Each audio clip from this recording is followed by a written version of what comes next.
The leaders of Kenya's fractious ground coalition prayed down fears of a crisis in government as parliament reopened.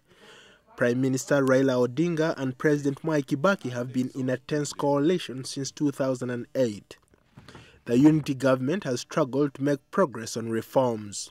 The latest crack in the union emerged when Odinga suspended 2 ministers to allow investigations in their ministries.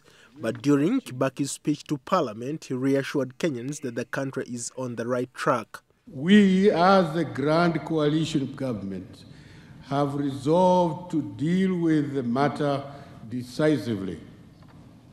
I am calling on the August House to work with the government in this endeavor.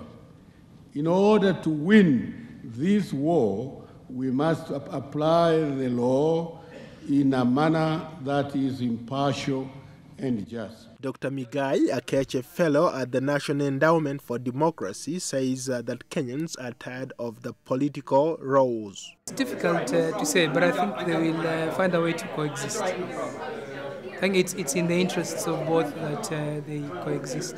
Observers say political corruption and abuse of power in Kenya spans the era of Jomo Kenyatta.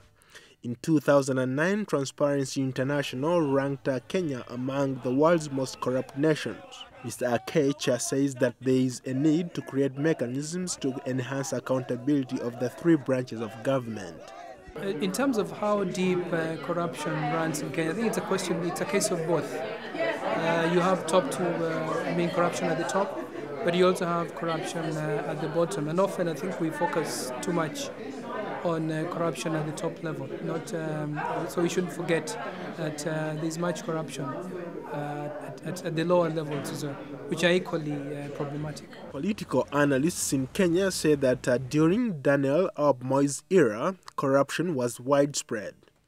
In the 1990s, Moi was part of the Golden Bag scandal, where smuggled gold was exported out of Kenya.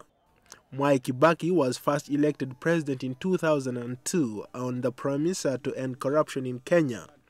But Akech also says that there is a culture of impunity in Kenya, and that has to change. It's a culture that laws don't apply. I mean, just look at you drive on the streets of Nairobi. I mean, many people don't just follow the traffic rules.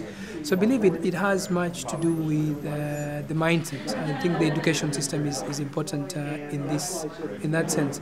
But also, the rules matter. The Kenyan government says that the coalition government vows to work together to establish a plan to fight corruption and to bring about reforms that were promised to Kenyans.